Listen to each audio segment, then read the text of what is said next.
I'm always delighted to be with Saul News. This has been such a leader in the conservative movement and the Republican Party. Welcome to the Saul's Newsstand News Rewind for September 29th, 2023. Just the News reports, Biden family collected $15 million in foreign money. DOJ obstructed probe. The three House chairmen leading the impeachment inquiry against President Joe Biden told fellow lawmakers on Wednesday night that the president's family collected at least $15 million in foreign funds and that there is evidence the Justice Department obstructed federal agents from pursuing evidence leading to the White House. The memo, obtained by Just the News, accused Joe Biden of having extensive knowledge of his son Hunter Biden's business dealings, lying about them to the American public, and allowing his family to profit from foreigners seeking influence from his position as vice president under Barack Obama and now as president.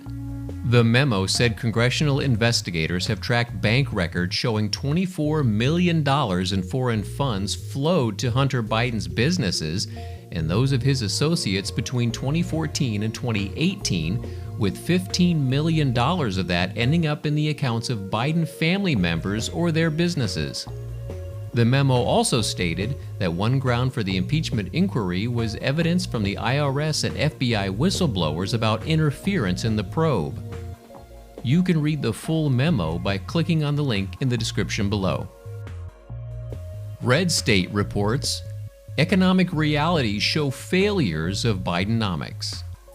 Americans feel the pinch of Bidenomics as they struggle to afford homes and cars and face skyrocketing grocery bills. The economic policies under President Biden's administration have come under intense scrutiny, with abysmal approval ratings reflecting the public's dissatisfaction.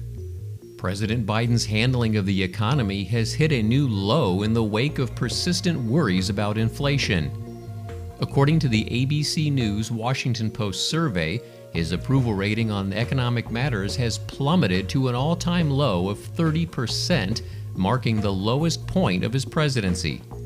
An alarming 44% of Americans claim to be financially worse off under President Biden's administration.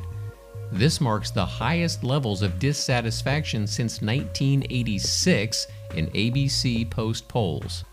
A USA Today poll paints a similarly grim picture, with only 34% of Americans approving of President Biden's handling of the economy, while 59% express disapproval. The polls indicate that for many Americans, the rising cost of living is a pressing concern. And finally, Politico reports, Hunter Biden's business dealings draw more scrutiny as Republicans release trove of private documents.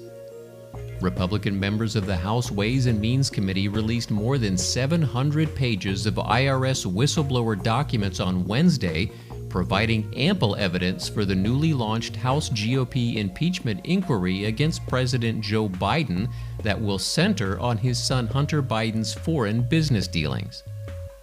Following the committee's 24-17 party line vote to release the documents to the public, Chair Jason Smith, a Republican from Missouri, asserted that the new materials, which include an assortment of business tax returns, interview transcripts, and emails between investigators and prosecutors, show that Hunter Biden used his father's lofty political standing as part of a global family influence peddling scheme. Smith said the new documents released by the committee show how Hunter had access to senior-level officials, including Anthony Blinken, who is now Secretary of State. President Biden has repeatedly denied involvement in his family's business agreements. This week, we'll let Joe Biden have the last word. So today, I'm pleased to announce we're working with Congress to invest $40 billion in our Pacific Islands Infrastructure Initiative. We call it the PI anyway. It doesn't matter what we call it, but that's what it is. I was going to get back to acronyms, and I'm going to stand not doing that. And that concludes your Saul's Newsstand News Rewind for September 29th, 2023. For more political news faster, visit saulsnews.com.